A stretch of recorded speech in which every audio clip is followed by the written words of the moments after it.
Hello everyone. Welcome to another session of important questions for CA Foundation December 23 attempt business laws. अब तक हमने दो sessions कर लिए हैं जहाँ पर कॉन्ट्रैक्ट एक्ट से रिलेटेड हमने सारे इंपॉर्टेंट क्वेश्चंस कर लिए थे। यूनिट 1 से लेके 5 तक हमारा हो गया था।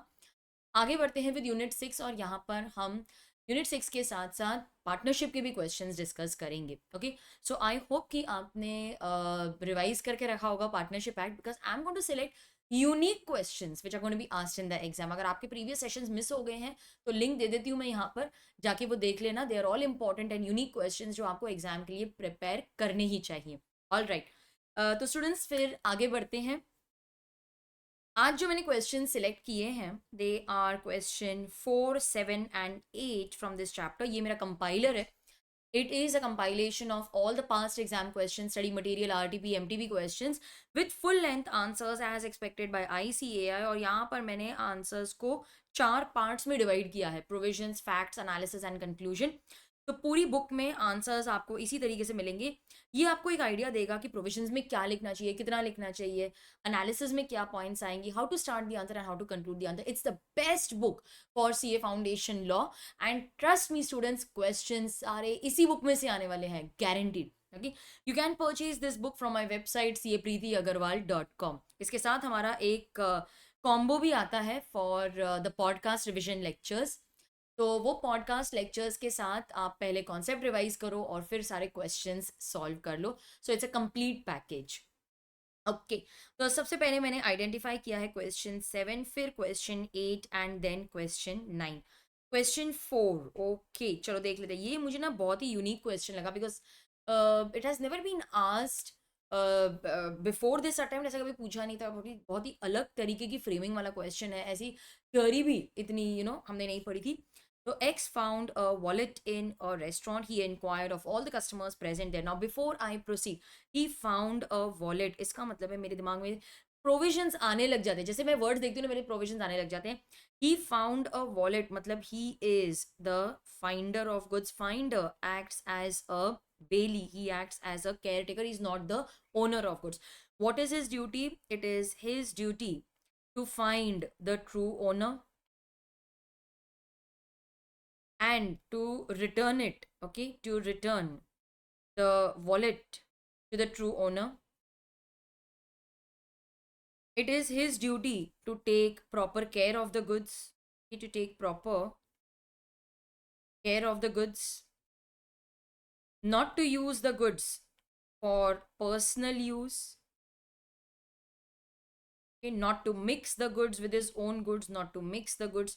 तो ये है इसकी ड्यूटीज। राइट्स भी है। राइट्स एक्चुअली यहाँ पर there is, it is not required, but then we should know about them. तो राइट्स में आएगा सबसे पहले द राइट ऑफ लियन, मतलब आप रिटेन कर सकते हो अगर सामने वाली पार्टी आपको पैसे नहीं दे रही है, जो भी खर्चा आपने किया वो रियम्बर्स करके नहीं दे रही है, तो आप गुड्स रिटेन कर सकते हो। राइट ऑफ लियन है। You have a right of right to sue for reward. अगर रिवॉर्ड डिक्लेयर किया है और आपको फाइंड करने से पहले रिवॉर्ड के बारे में पता था, तो you can also sue for reward.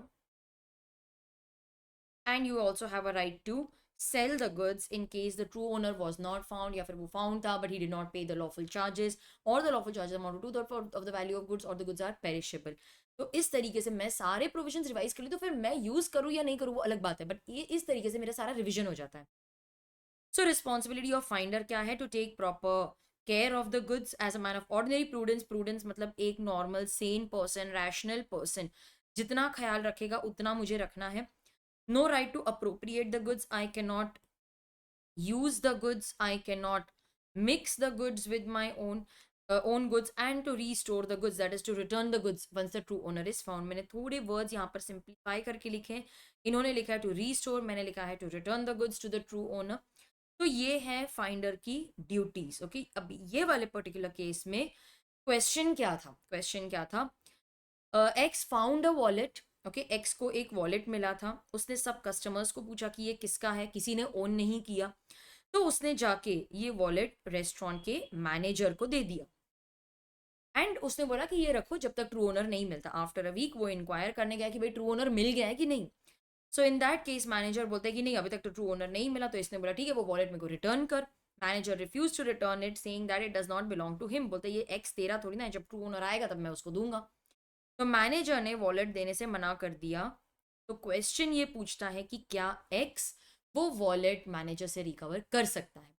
देखा जाए तो X is the finder of goods. Finder के पास राइट होती है to retain the goods against the entire world except the true owner, कि मैं वो सिर्फ ट्रू ओनर को ही दूंगी और मैं पूरे दुनिया से बोलूंगी नहीं नहीं ये तुम्हारा नहीं है, तुम्हारा नहीं है, ये सिर्फ ट्रू ओनर के लिए मैंने रखा है। So you can, you are entitled to retain the wallet against everybody except the true owner। तो ये केस में क्योंकि एक्स फाइंडर था, उसके पास वो राइट है to retain, so in this case X can recover the wallet from the manager, he can retain it till the true owner is found, it is his duty now to find the true owner. तो मुझे बहुत ही unique लगा ये question कि अब हमको कभी कभार नहीं पता चलता है कि मैनेजर वो रख सकता है या नहीं रख सकता है, तो इन दिस केस नहीं रख सकता because he was not the finder. और सबसे की सेंटेंस यही है that X is entitled to retain the wallet against everybody except the true owner. ये की सेंटेंस है, ये ही वो सेंटेंस है which is actually forming the entire solution, इसी के बेसिस पे पूरा सोल्यूशन बना है। फिर मैंने सिलेक्ट किया है क्वेश्चन 7 और ये बता देती हूँ कि मैंने ये क्यों सिलेक्ट किया। Just look at the number of times the question has been asked, a question has been asked on this particular concept. तो 5 बार तो मुझे यहीं पे दिख रहा है, MTP, RTP, exam question. What is the meaning of contingent contract? अगर आपको मीनिंग पूछा है तो सबसे पहले आपको डेफिनेशन लिखनी पड़ेगी, और कंटेंजेंट कॉन्ट्रैक्ट की डेफिनेशन दी है सेक्शन 31 में, ठीक है। सेक्शन 31 की डेफिनेशन आपको लिखनी पड़ेगी, एज इट इज ही लिखनी पड़ती है, डेफिनेशन है, you can write it in your own words. And what are the rules relating to contingent contracts? तो यहाँ पर भी उन्होंने यही लिखा है, what are contingent contract and what are the essentials of contingent contract. तो आपको एसेंशियल कैरेक्टरिस्टिक्स लिखने हैं, तो यहाँ पर उन्होंने कैरेक्टरिस्टिक्स रूल्स सब कुछ ही लिख दिया है। तो ये देखो कंटेंजेंट कॉन्ट्रैक्ट क्या होता है, as per section 31, a contract to do or not to do something if some event collateral to it does or does not happen. So in this case performance is dependent upon happening or non happening of some uncertain future event। मेरे हिसाब से अगर आपके पास time है तो आपको एक example भी लिखना चाहिए, तो इसलिए यहाँ पर देखो मैंने एग्जाम्पल भी ऐड किया है। तो कैन आई से पहले तो हम लोग डेफिनेशन लिखेंगे, उसके बाद हम एग्जाम्पल लिखेंगे। एग्जाम्पल आपको सेंटेंस फॉर्म में लिखना है, बहुत बड़ा एग्जाम्पल नहीं लिखना है। कंटेंजेंट कॉन्ट्रैक्ट के मेरे लेक्चर्स में मैंने आपको 3 एग्जाम्पल्स दिए थे, एक इंश्योरेंस वाला एग्जाम्पल था, एक शिप वाला एग्जाम्पल था और एक ओल्ड कार वाला एग्जाम्पल था। वही 3 याद करके जाओ और उसमें से कोई भी एक यहाँ पर लिख लेना। The essential characteristics will include contract is to do or not to do something, काम करना है या नहीं करना है पता नहीं, depends upon an uncertain future events। The performance depends upon either happening or non-happening of the event is uncertain। ये theory है, ये तो आपने पढ़ी होगी। The event is collateral, it should not form part of the contract, it should not be the mere will of the promiser। अच्छा, अब अगर मैं रूल्स की बात करूँ, वो तो असेंशियल एलिमेंट्स थे, अब रूल्स की अगर मैं बात करूँ, क्या मैम दोनों लिखना पड़ेगा? नहीं, यहाँ पर रूल्स पूछा है तो आप सिर्फ रूल्स ही लिखोगे, यहाँ असेंशियल्स पूछा तो असेंशियल्स लिखोगे। मैंने आंसर में दोनों लिखा ताकि आपका रिविजन हो जाए। तो असेंशियल्स में है to do or not to do something, ये सब डेफिनेशन में से ही आ जाएगा। अगर उन्होंने आपको डेफिनेशन लिखने नहीं भी बोली होती ना, तो असेंशियल्स के पहले आपको डेफिनेशन लिखनी है, रूल्स के पहले आपको डेफिनेशन लिखनी है। तो ये तो कॉमन आएगा ही आएगा, वो पूछे या नहीं पूछे आपको। तो असेंशियल्स के बाद हम रूल्स लिख देंगे। The contingent contract dependent upon happening of the event, then this contract can be enforced only when the event happens। Contingent contract dependent upon non-happening of the event, then the contract will be cannot be performed if the event happens। Okay. Contingent contract dependent upon non-happening, so it can be enforced only when the event does not happen। Contingent contract depends upon how people will act in the future। Contingent contract dependent upon situations which are impossible and unknown to both the parties। अच्छा, there are 2 points जहाँ पर उन्होंने time नहीं लिखा है, फिर happening और non happening वहाँ पर उन्होंने टाइम भी लिखा है। तो ऐसे करके आपको आपका पूरा जो आंसर है वो फ्रेम करना है, ठीक है। तो रूल्स भी हम यहाँ पे लिख देंगे। And it is very important for you to write the section number, section 32, 33, 34, 35, 36। तो ये सारे सेक्शंस आपको अच्छे से लिखने हैं, ठीक है। Okay, then we have question 8 जो मैंने आइडेंटिफाई किया, और ये क्यों आइडेंटिफाई किया मैं वो भी आपको बता देती हूँ। मेरे हिसाब से ये न्यू और यूनिक क्वेश्चन है। ठीक है, न्यू है, यूनिक क्वेश्चन है, ये एक्चुअली एग्जाम में नहीं आया है, ये सिर्फ RTP 2021 में लाके उन्होंने छोड़ दिया है। यूनिक क्वेश्चन है, अच्छा question, it's very simple one but it's a new question. PQR, a hospital in Delhi, recruits D on a contract basis for 3 months. The hospital managed promises to pay A a lump sum of 1 lakh if. अब if या फिर provided, ये अगर दो words आ जाते हैं ना, then it is a hint that they are talking about contingent contract. ठीक है, इफ या प्रोवाइडेड अगर ऐसे वर्ड्स आपको दिख जाते हैं आपके क्वेश्चन में, then it is a hint that they are talking about contingent contract. तो वो बोलता है कि हम तुमको 1 लाख देंगे if you are tested positive for corona virus during 3 months. अब मेरी बात ध्यान से सुनो. कंटिंजेंट कॉन्ट्रैक्ट जो है ना, कंटिंजेंट कॉन्ट्रैक्ट, सबसे पहले मैं क्या रिवाइज करूंगी कि कंटिंजेंट कॉन्ट्रैक्ट को डिफाइन किया गया है सेक्शन 31 में. अच्छा, there are certain circumstances which are dependent, there are certain contracts the performance is dependent upon happening or non happening of event, and there are certain circumstances, there are certain contracts जहां पर performance is dependent upon happening or non happening, लेकिन वहां पे time दिया हुआ है. तो ये वो एग्जांपल है जहां पर टाइम दिया हुआ है. Okay, so the contingent contract is dependent upon, dependent है ये upon happening of the event within a fixed time. In this case 3 months. तो आपको 1 लाख मिलेंगे अगर आपको कोरोना वायरस हुआ 3 महीने के अंदर. अगर 3 महीने में कोरोना वायरस हुआ है तो 1 लाख मिलेगा, वरना नहीं मिलेगा. सो identify the type of contract. सबसे पहले इन्होंने पूछा टाइप ऑफ कॉन्ट्रैक्ट. मैं तो रेडी हूँ अपने आंसर के साथ. मैंने इफ वर्ड पढ़ लिया था तो मुझे हिंट मिल गया था कि यह कंटिंजेंट कॉन्ट्रैक्ट है. तो मैं तो रेडी हूँ कि this is a contingent contract. उसको डिफाइन किया है सेक्शन 31 में. तो यहाँ पर इन्होंने सेक्शन 31 को कंटिंजेंट कॉन्ट्रैक्ट को डिफाइन भी किया है. ठीक है, तो सबसे पहले डेफिनेशन लिखेंगे ऑफ कंटिंजेंट कॉन्ट्रैक्ट. सेक्शन 35 क्या बोलता है? सेक्शन 35 बोलता है sometimes the contingent contract depends upon happening or of the fixed event, but of the event within a fix time. Then in that case if the event has not happened तो उसको नहीं मिलेगा. If the event happens तभी उसको compensation मिलेगी. So the contract is a contingent contract. ये मेरा answer है. Hospital will pay only if he contract coronavirus within 3 months. If he does not, then the contract will be void. पैसे नहीं मिलेंगे. ठीक है, पैसे नहीं मिलेंगे. So that was a unique question, इसीलिए मुझे लगा कि एक बार वो डिस्कस करना चाहिए. देन पार्टनरशिप एक्ट में मैंने कुछ क्वेश्चंस को आइडेंटिफाई किया है which I feel are unique question. अच्छा, मैंने एक आधा क्वेश्चन मतलब छोड़ ही दिया. जैसे एक्सपल्शन वाला क्वेश्चन है, वो इंपॉर्टेंट है for exam, expulsion of a partner. लेकिन मुझे लगता है कि वो काफ़ी सारे स्टूडेंट्स ने किया होगा. मैंने ऐसे क्वेश्चंस चूज किए हैं आपके लिए जो आप शायद छोड़ दोगे क्योंकि वो समझ में ही नहीं आते क्वेश्चंस. तो यहाँ पर मैं आपको पहले एक्सप्लेन करूंगी और फिर बाद में आप उसको पढ़ लेना. सबसे पहले the general nature of partnership में क्या टाइप के क्वेश्चंस आते हैं आप अगर नोटिस करोगे ना, तो यहाँ पर मोस्टली थ्योरी क्वेश्चंस आते हैं. अगर आप मेरा कंपाइलर देखोगे तो you will find mostly theory questions are given over here. तो you have to be very careful. इसमें आपकी थ्योरी बहुत स्ट्रांग होनी चाहिए. और मैंने जब क्वेश्चंस देखे ना स्टूडेंट्स, तो बहुत ही अलग टाइप के क्वेश्चंस है, डिफरेंट स्टाइल के क्वेश्चंस है. तो कंपाइलर पूरा करना बहुत बहुत बहुत ज़रूरी है आपके लिए. यहाँ पर मैंने सबसे पहला क्वेश्चन चूज किया है क्वेश्चन 4, और वो मैंने क्यों चूज किया वो भी आपको बता देती हूँ. हाँ, इसमें सेक्शन 36 और 37 कवर्ड है which is important for exam. कभी कभार सिर्फ सेक्शन 36 पे क्वेश्चन आता है, कभी सिर्फ सेक्शन 37 पे क्वेश्चन आता है. ये जो क्वेश्चन है इसकी फ्रेमिंग जो है वो एक केस बेस्ड क्वेश्चन की फ्रेमिंग है, लेकिन है ये थ्योरी क्वेश्चन ही. पढ़ के देखते हैं. PQRS, they are partners in a firm which deals in the trading of washing machine. Due to conflict, P and Q decided to leave the firm and they started a competing business. जैसे ही मैंने competing business सुन लिया, पढ़ लिया, मेरे दिमाग में आ गया section 36. क्या हम competing business करने को परमिशन दे सकते हैं? यस, हम उस the firm can authorize the partners who are leaving the firm to carry on competing business, लेकिन उनको 3 promises करने पड़ेंगे. सबसे पहला promise, they should promise that you will not use the firm's name, you will not represent yourself to be carrying on the business of the firm, and you will not solicit, you will not attract our customers. अगर तुम ये 3 promises करते हो तो हम तुमको competing business start करने की permission दे सकते हैं. ठीक है, फिर कर सकते हैं. So PNQ may start a competing business after complying with the provisions of section 36.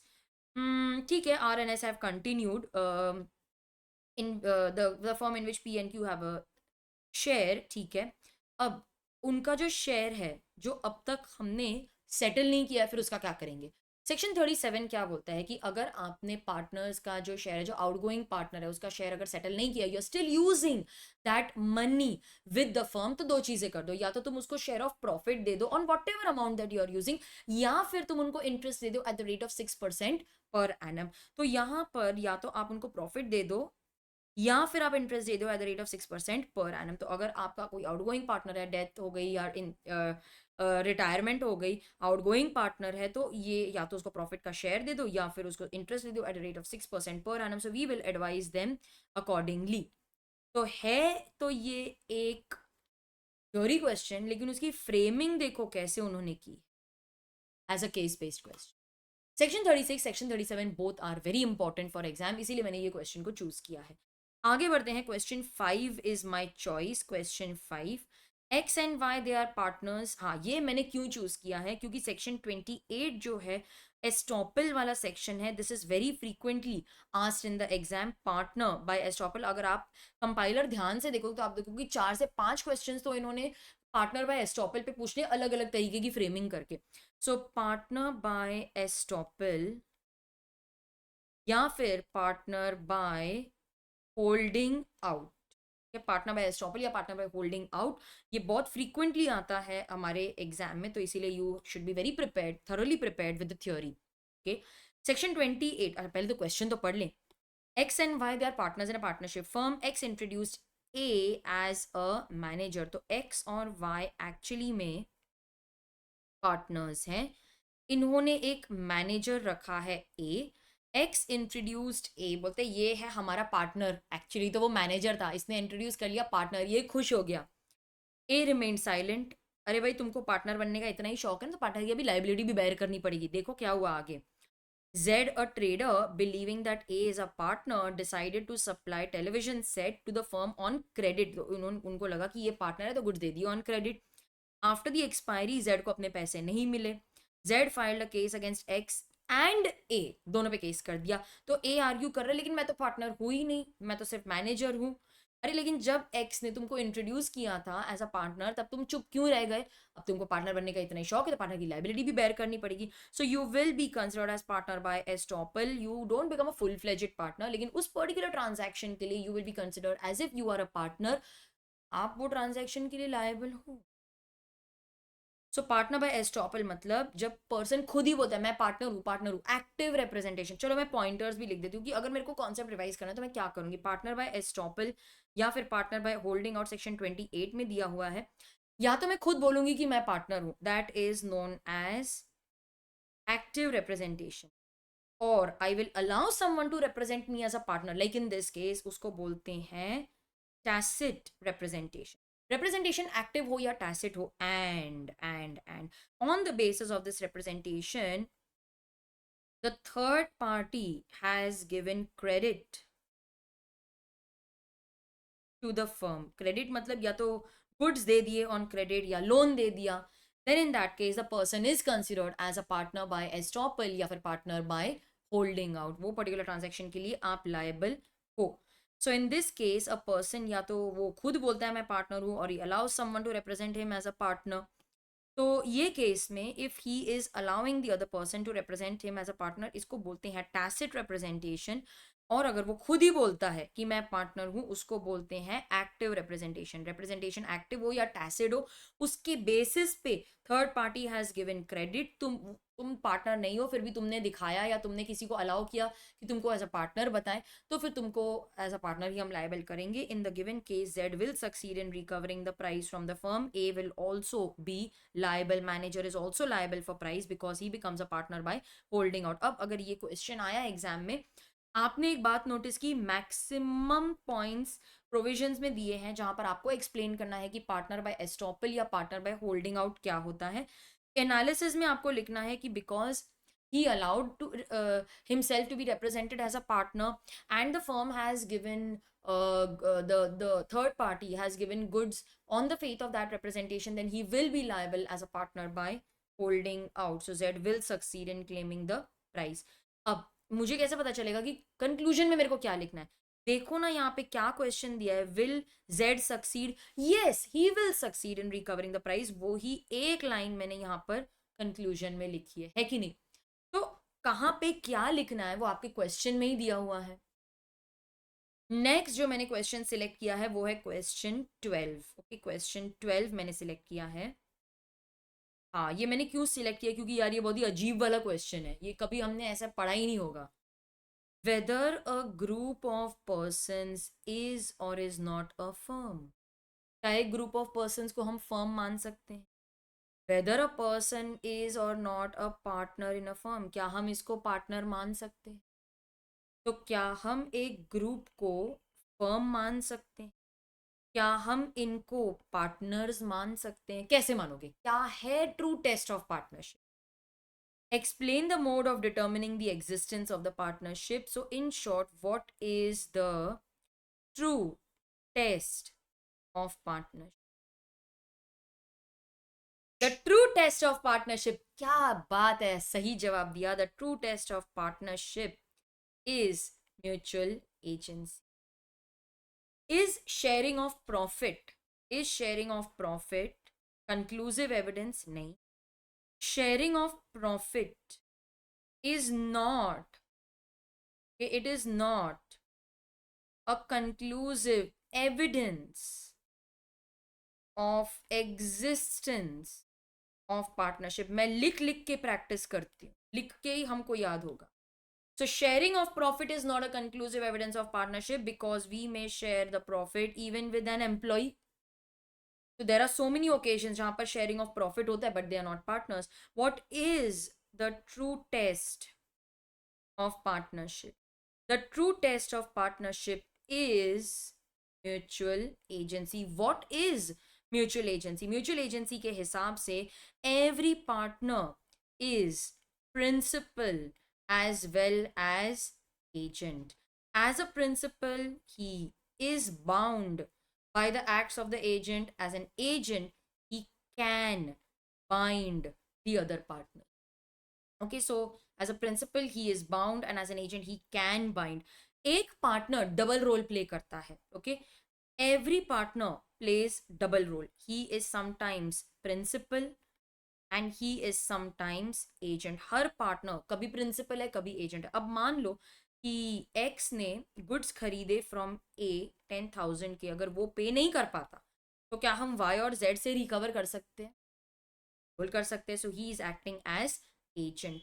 अगर Z ने 1,000 रुपीज के गुड्स खरीदे फ्रॉम P, वो पेमेंट नहीं कर रहा, क्या हम X और Y दोनों को लायबल कर सकते हैं? Yes. So X is bound as a principal. So he can bind as an agent, he can bind other partners as an agent, and he is bound by act of other partners. He is acting as the principal. तो एक person कभी agent है कभी principal है, वो double role play करता है. यही तो है ट्रू टेस्ट ऑफ पार्टनरशिप, और यही तो आपको एक्सप्लेन करना है वहां पर, दैट हम कैसे डिटर्मिन करेंगे कि ये दो पर्सन पार्टनर्स हैं या नहीं, क्या ये फर्म है कि नहीं. There was an agreement between all the partners, ठीक है. It is to share the profits, ठीक है. Business is carried on by all or any one of them acting for all. Profit sharing होना तो चाहिए ना, होना तो चाहिए, although it is not the conclusive evidence. लेकिन पार्टनरशिप में प्रॉफिट शेयरिंग के बिना तो पार्टनरशिप होगी ही नहीं. There has to be sharing of profit, that's the essential element of partnership. तो सबसे पहली रिक्वायरमेंट असेंशियल्स, देखो असेंशियल्स ही लिखना है आपको. पहले एग्रीमेंट होनी चाहिए, फिर वहां पर शेयरिंग ऑफ प्रॉफिट होना चाहिए, sharing of profit, and most important mutual agency. Sharing of profit and mutual agency. So partnership is created by an agreement, not status. Just because you are born in a partnership, या आप partner के बेटे हो आप automatically partner बन जाओगे, ऐसा नहीं है. वो HUF में होता है. HUF में बॉर्न होते ही आप मेंबर बन जाते हो. यहाँ पर तो आपको एग्रीमेंट करनी पड़ती है. हाँ, कभी कभार हो जाता है कि एग्रीमेंट में लिखा होता है कि ये पर्सन पार्टनर बनेगा, बट एग्रीमेंट होनी चाहिए, ऑटोमेटिकली नहीं बन जाते आप. एग्रीमेंट में लिखा होगा कि इसका बेटा जब 21 का हो जाएगा ऑटोमेटिकली पार्टनर बनेगा, ठीक है, लेकिन वो एग्रीमेंट में लिखा है ना. शेयरिंग ऑफ प्रॉफिट, यस, वो चाहिए तो सही मुझे, but it is only a prima facie, it is not a conclusive evidence. Conclusive evidence is mutual agency, और मैंने आपको पूरा बता दिया कि म्यूचुअल एजेंसी क्या होती है। एक बार आपको समझ में आ गया ना कि ये लिखना है, तो फिर आप अपने ओन वर्ड्स में भी इसको फ्रेम कर सकते। तो ये थे मेरे क्वेश्चंस फ्रॉम यूनिट 1। अब यूनिट 2 की तरफ बढ़ते हैं फटाफट। मैंने आपको पहले ही बताया था, I don't believe in time pass. मैं नहीं चाहती कि मैं यहाँ वहाँ की बातें करके आपका टाइम वेस्ट करूँ। मैं चाहती हूँ कि ये फोकस्ड रिविजन हो। आओ, पढ़ो, और फिर जो मर्जी है वो करो। इधर उधर की बातें करके मेरे को मेरा टाइम वेस्ट नहीं करना है। हाँ, मैं सिर्फ आपको इतना बोलूंगी कि कंपाइलर अवेलेबल है मेरी वेबसाइट पे। फास्ट ट्रैक आने वाला है वेबसाइट पे, chapter wise also it will be available. आप चैप्टर वाइज भी ले सकते हो। आपको पूरा का पूरा सिलेबस लेना है फास्ट ट्रैक में, वो भी कंपलसरी नहीं है। एंड पॉडकास्ट रिविजन लेक्चर्स हैं, वो भी अवेलेबल हैं। पॉडकास्ट की जो अहमियत है ना, वो क्लियर होने के बाद ही पता चलती है स्टूडेंट्स को, क्योंकि वो बोलते हैं कि मैम आपकी आवाज़ जो है वो हमारे कानों में आ रही थी इन दी एग्जाम, फट फट फट फट फट सब कुछ फ्लो हो रहा था, हम लिखते जा रहे थे लिखते जा रहे थे, स्पीड भी मेंटेन हो रही थी। मैं बोल रही हूँ आपको students, podcast revision lecture is an underrated product of mind. क्योंकि जो लेता है वो बार बार लेते हैं, अपने फ्रेंड्स को भी बोलता है। लेकिन मैं चाहती हूँ कि एक बार आप पॉडकास्ट को मौका तो दो, एक बार सुन तो लो। तो पॉडकास्ट की प्लेलिस्ट अवेलेबल है, एक बार सुन लो, उसके साथ नोट्स भी दिए हैं मैंने आपको। एक बार सुन लो, I can guarantee that you will get immense benefit out of the podcast. ठीक है, चलो। रिलेशन ऑफ पार्टनर्स में मैंने काफ़ी सारे क्वेश्चन सिलेक्ट किए हैं। दैट इज क्वेश्चन 1, 10, 14, 16 और 18। मैंने 5 क्वेश्चन है, फटाफट कर लेते हैं। ट्रांसफर, ये ना मैं आपको बोलूँ एक ऐसा सेक्शन है जो हर स्टूडेंट ऑप्शन में छोड़ने का सोचता ही, एक बार तो सोचता ही है। Transfer, transferee, transfer of partners, interest, ma'am समझ ही नहीं आता, लर्न ही नहीं होता है। फिर जब वो कंपाइलर देखते हैं ना, वो शॉक में चले जाते हैं। इतने सारे क्वेश्चंस आए थे कंपाइलर में, एंड देन फिर पढ़ने जाते हैं, या फिर रह जाता है और एग्जाम में आ जाता है। Rights of transferee of partners share, section 29, very very important for exam. अब लॉ क्या बोलता है? Partner can be admitted only with the consent of all the partner. क्योंकि जब ये पार्टनर्स अपना शेयर सैक्रिफाइस करेंगे, तभी जाके नए पार्टनर को उसका शेयर मिलेगा। That is why the admission of a partner requires the consent of all the partner. Law क्या बोलता है? जब आप अपना इंटरेस्ट ट्रांसफर कर रहे हो, लेट्स से टू डी, आपने अपना 25% इंटरेस्ट इसको ट्रांसफर कर लिया, मतलब वो तो जबरदस्ती का पार्टनर बन गया ना। बाकी लोग क्यों उसको एक्सेप्ट करें? क्या तुमने उनका कंसेंट लिया था?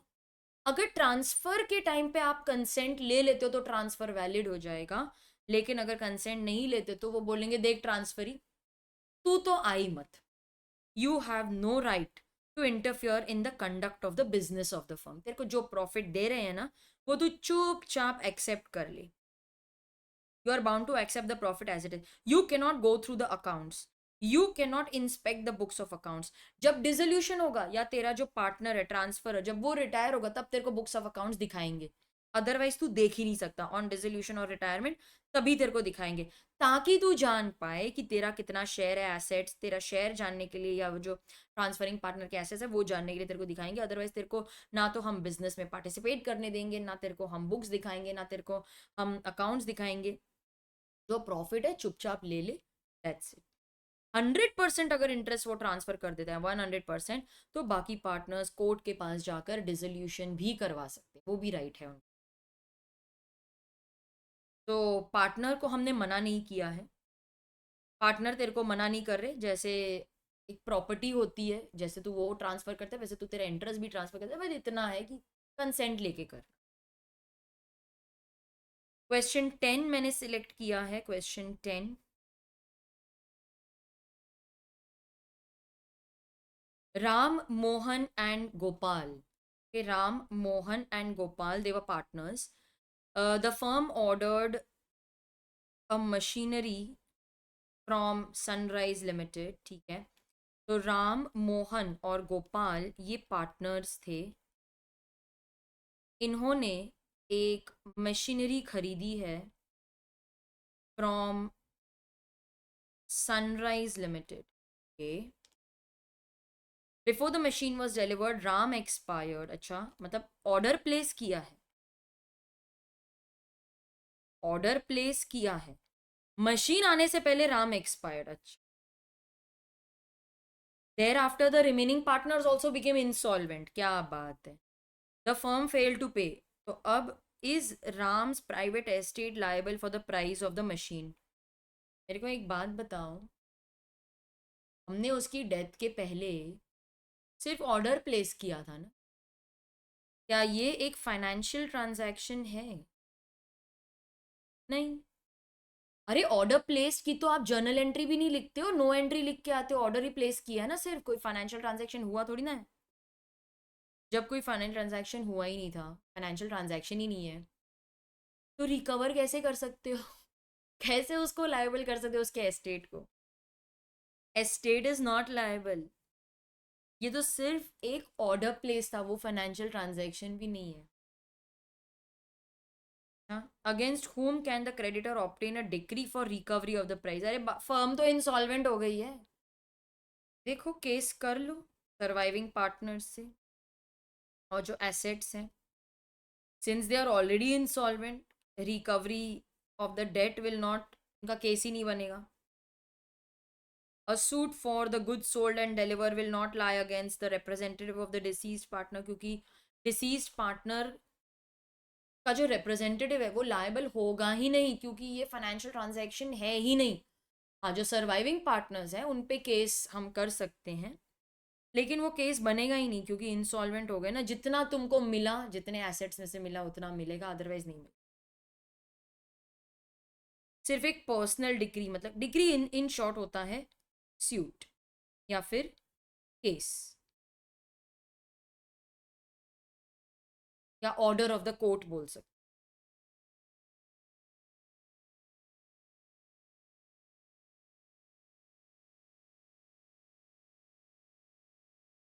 तो उन पे पर्सनली करो और उनके एसेट्स को लायबल करो, पार्टनरशिप एसेट। फिर मैंने सिलेक्ट किया है क्वेश्चन 14, सिलेक्ट किया है। हाँ, एक ऐसा अटेम्प्ट था जिसमें उन्होंने बोला डिफाइन गुडविल। अरे पार्टनरशिप एक्ट तो गुडविल डिफाइन ही नहीं करता, फिर काहे का question? The term goodwill has not been defined in the partnership act. इसका जनरल मीनिंग ही लेना। और पता है देनियो ने क्या बोला? What do you mean by goodwill as per provisions of the act? अरे गुडविल तो डिफाइन ही नहीं किया पार्टनरशिप ने, उसकी एक जनरल मीनिंग है। जनरल मीनिंग हम लेंगे। Section 14 says that goodwill will be regarded as the property of the firm। Goodwill एक प्रॉपर्टी जैसे ही है ना, पार्टनरशिप प्रॉपर्टी में गुडविल आता है कि नहीं? पार्टनरशिप प्रॉपर्टी में क्या आता है? जो आपने परचेज किया, जो आप कैपिटल में लाए, goodwill is also considered partnership property, इसलिए तो उसको वैल्यू करते हैं, क्योंकि बाय और सेल कर सकते हैं goodwill. Goodwill is the value of reputation of the business house in respect of the profits expected to be earned in the future over and above the normal profits। मतलब वो super profits की बात कर रहे हैं। earned by undertaking belonging to the same class of business। तो वो बोल रहे हैं कि इनकी ability to earn super profit जो नॉर्मल है उससे भी ज़्यादा हम क्यों कमाते हैं? हमारी गुडविल की वजह से। तो स्टूडेंट्स ये आपको जरा लर्न करना पड़े। फिर आएगा क्वेश्चन 16। मैंने क्वेश्चन 16 क्यों सिलेक्ट किया है? हाँ, ये जो सेक्शन है ना, सेक्शन 16, ये मेरे हिसाब से बहुत इंपॉर्टेंट है। Please write this as expected in exam. Section 16, जो मेरे स्टूडेंट्स हैं उनको ये एग्जाम्पल पता ही होगा। ABCD, ये एक पार्टनरशिप बिजनेस है। They are into the business of refining sugar. A is a wholesale grocer. तो उन्होंने ए को बोला कि तू शुगर खरीद, कि तुझे शुगर के बारे में ज्यादा पता है, तू ग्रोसर है, कई सालों से ही कर रहा है। ए ने बोला हाँ खरीदता हूँ, हाँ लेता हूँ, हाँ लेता हूँ। उसको पता था 4 दिन के बाद प्राइस बढ़ने वाला है, और उसने अपने बिजनेस के लिए ऑलरेडी शुगर लोअर प्राइस पे खरीदी हुई थी। तो उसने एक आइडिया लगाया, मैंने मान लो 100 रुपए पर केजी में शुगर खरीदी हुई है, 4 दिन के बाद प्राइस बढ़ने ही वाला है, लेट्स से 125 रुपीज़ हो गया। तो वो क्या सोचता है कि 125 में मैं फर्म को दे दूंगा, क्योंकि वही मार्केट प्राइस है। ठीक है, मैं फर्म को यही दे दूंगा जो शुगर मैंने 100 में खरीदी थी। अब प्राइस 125 हो गया, मैं यही प्राइस पे फर्म को दे दूंगा। I will earn a cool profit of 25 rupees per KG, personal profit. ऐसे बिजनेस करोगे? अपने ही पार्टनर से पर्सनल प्रॉफिट कमाने की देख रहे हो, ऐसे करोगे बिजनेस? दे दो, चलो वापस दो इनको, प्रॉफिट रिटर्न करो। सेक्शन 16 क्या बोलता है? If partner derives profit for himself from any transaction of the firm, personal profit कमाने की देख रहा है, then he will account for and pay that profit to the, so in this case he will account for the profit, he will pay it, he will return it to the firm. इसीलिए मैंने select किया। A B C they are partners, ये भी section 37 से related है। A B C they are partners, A is entitled to 3/8 share of the profit and property. A became bankrupt, B and C continue without paying A's share. Is A's official entitled to demand? Yes. या तो उसको profit का share दे दो या उसको interest दे दो at the rate of 6% per annum. Repeat है ये, रिपीट। क्वेश्चन सॉरी यूनिट 3 की तरफ बढ़ते हैं, डिसोल्यूशन एंड रजिस्ट्रेशन की तरफ बढ़ते हैं। Registration and dissolution of partners of the firm, question 8, 12 and 15, ये 3 मैंने आइडेंटिफाई किए, यूनिक है, ये यूनिक क्वेश्चन है। क्वेश्चन 8 की तरफ जाते हैं। A and company is registered as a partnership firm in 2015 with A, B, C as partner. In 2016, okay, A dies, okay, A dies, B and C sue X, okay, कोई third person होगा, in the name of A and company, मतलब पुराने नाम पे ही case file कर रहे हैं, without fresh registration, कोई रजिस्ट्रेशन नहीं कराया, करना जरूरत भी नहीं है, डेथ में not required, death itself is public notice. Decide whether the suit is maintainable, हाँ कर सकते हो, कोई बात नहीं। लेकिन अगर 2017 में उन्होंने एक नया पार्टनर लिया डी, और अगर केस फाइल कर दिया विदाउट फ्रेश रजिस्ट्रेशन, ये केस मेंटेनेबल ही नहीं होगा, क्योंकि लॉ बोलता है जब तुम किसी नए पार्टनर को एडमिट करते हो, there is a change in the constitution of the firm and this change should be notified to the ROF, registrar of firms. हाँ, तो in case of section 69 firm register होनी चाहिए अगर आपको थर्ड पार्टी के against case करना है, और तो और सब पार्टनर्स का नाम एग्रीमेंट में होना चाहिए। The partner suing should be named as partner of the firm. अगर आपको केस करना है, एक तो आप रजिस्टर्ड फर्म होने चाहिए और आपका नाम एज अ पार्टनर होना चाहिए इन द एग्रीमेंट, ठीक है? तो बी का तो नाम था, सी का भी नाम था, डी का नहीं था ना, केस नहीं कर सकते। अब अगर डेथ हो जाती है तो कोई फ्रेश रजिस्ट्रेशन की जरूरत नहीं है, कोई बात नहीं, आप ROF को नोटिफाई नहीं भी करोगे तो चलेगा, बिकॉज डेथ में पर्सनल सॉरी डेथ में पब्लिक नोटिस नहीं देना, तो ROF को भी नोटिस नहीं देना, death itself is public notice. The suit will be valid if it is filed by the remaining partners in respect of subsequent dealing or transaction. लेकिन अगर कोई न्यू पार्टनर एडमिट हो जाता है विदाउट फ्रेश रजिस्ट्रेशन, फिर case maintain नहीं होगा, क्योंकि उसका नाम ही नहीं है ना as a partner. Where a partner is introduced, the fact has to be notified to the ROF, और अगर आप नहीं करते हो तो फिर आप केस नहीं कर सकते, डी का नाम लिखा ही नहीं है रजिस्टर में, केस ही नहीं बनेगा। तो अगर डिसीज्ड वाले केस में सूट मेंटेनेबल है, सूट मेंटेनेबल है, the suit is filed by B and C against X, तो वो मेंटेनेबल है। लेकिन अगर न्यू पार्टनर एडमिटेड है तो फिर तो आपको फ्रेश रजिस्ट्रेशन करना ही पड़ेगा। क्वेश्चन 12 की तरफ आएंगे। What are the consequences of non-registration? Rights which will not be affected by non-registration, very frequently asked theory question. देखो, अगर मैं रजिस्टर्ड नहीं हूं तो मैं सामने वाली पार्टी पे केस नहीं कर सकती, लेकिन वो मेरे पे केस कर सकता है। अगर मुझे केस करना ही है तो रजिस्ट्रेशन करना पड़ेगा before filing the case. I can't file case against other partners, अगर वो मेरे को मेरा प्रॉफिट का शेयर नहीं दे, मैं इन पे केस नहीं कर सकती। 100 रुपीज से ज्यादा का सेट ऑफ नहीं मिलेगा मेरे को, लेकिन अगर रजिस्ट्रेशन नहीं भी है तो भी थर्ड पार्टी तो मेरे पे केस कर सकती है। मैं 100 रुपीज तक का तो सेट ऑफ ले सकती हूँ।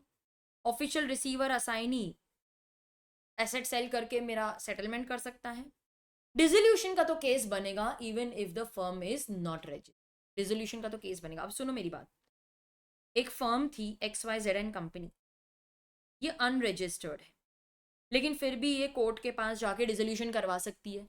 डिसोल्यूशन के टाइम पे एक डेटर था जो पैसे नहीं दे रहा था, हम इस पे केस भी कर सकते हैं क्योंकि ये डिसोल्यूशन है। डिसोल्यूशन का रजिस्ट्रेशन से कोई लेना देना नहीं, हम उस पर केस भी कर सकते हैं अगर उसने पेमेंट नहीं की तो। Last question of the day, that is question 15। MN and P, they are partners. The firm ordered JR Limited to supply furniture. सिर्फ ऑर्डर दिया है। P dies. They continue the business. Firm did not give any notice to the public. Public notice required भी नहीं है। Furniture deliver हुआ P के death के बाद। The fact about his death was known to them at the time of delivery. फिर firm insolvent हो गई। They failed to pay the price. Is the private estate of P liable? ये repeat है, मैं सिर्फ आपको वो रीइंफोर्स कराना चाहती हूँ concept. So in this case the delivery was made after his death. सिर्फ ऑर्डर दिया था उसके डेथ के पहले, डिलीवरी तो बाद में हुई। There was no debt. अरे ये तो फाइनेंशियल ट्रांजैक्शन ही नहीं है, सिर्फ ऑर्डर प्लेस किया था, नो एंट्री है, कोई फाइनेंशियल ट्रांजैक्शन नहीं है। A suit will not lie against the representatives, they are not liable. कोई फाइनेंशियल ट्रांजैक्शन होता तो उसका एस्टेट लायबल होता ना। Will it make any difference if they supplied the furniture believing that all the three partners are alive? ठीक है, it will not make any difference अगर उसको नहीं भी पता था, बिकॉज डेथ में नोटिस देना जरूरी भी नहीं है। So estate of deceased partner is absolve, it is release. कोई फर्क नहीं पड़ता था क्योंकि डेथ के टाइम पे पब्लिक नोटिस देना जरूरी नहीं है। तो अगर उसको नहीं भी पता था और death itself is considered as public notice, तो हम मान के चलेंगे कि सबको पता है इसके बारे में। अगर आप बोलते हो नहीं मेरे को तो नहीं पता था, तो भी उसके एस्टेट को तो हम लायबल नहीं कर सकते क्योंकि उसके डेथ के पहले का सिर्फ ऑर्डर प्लेस किया था, जिसको फाइनेंशियल ट्रांजैक्शन नहीं मानते। हाँ, अब उसके बाद जब वो डिलीवर हो जाता है और पेमेंट नहीं होती है, then remaining partners are liable. अगर वो इंसॉल्वेंट हो जाते हैं तो फिर एस्टेट पर्सनली उन पे केस करो या फिर उनका जो बिजनेस के एसेट्स हैं उस पर सेल करके आप रीपेमेंट करो, लेकिन deceased will not be liable. उसका ना तो उसका लीगल रिप्रेजेंटेटिव लायबल है। हाँ, लेकिन अगर उसके पहले कोई बिजनेस ट्रांजैक्शन हुआ था, डेथ के पहले फाइनेंशियल ट्रांजैक्शन हुआ था, उसके लिए फिर एस्टेट लायबल होगा, लेकिन यहाँ पे तो सिर्फ ऑर्डर प्लेस किया था। तो स्टूडेंट्स, ये थे unique questions of partnership act unit 3, और इसी के साथ हमारा जो पार्टनरशिप का रिविजन था क्वेश्चंस का वो भी हो गया है। कल मैं आपको लाइव मिलूंगी ऑन माय यूट्यूब चैनल, जहां पर हम डिस्कस करेंगे सेल ऑफ गुड्स एक्ट के क्वेश्चंस। तो आप रिविजन के साथ तैयार रहना। Sale of goods act revise करेंगे, लाइव मिलेंगे एट 6 PM। जाते जाते अगर आपको वीडियो अच्छा लगा तो एक लाइक जरूर करना, अपने फ्रेंड्स के साथ शेयर जरूर करना, and visit my website capreetyagarwal.com for books, lectures, podcast and test series.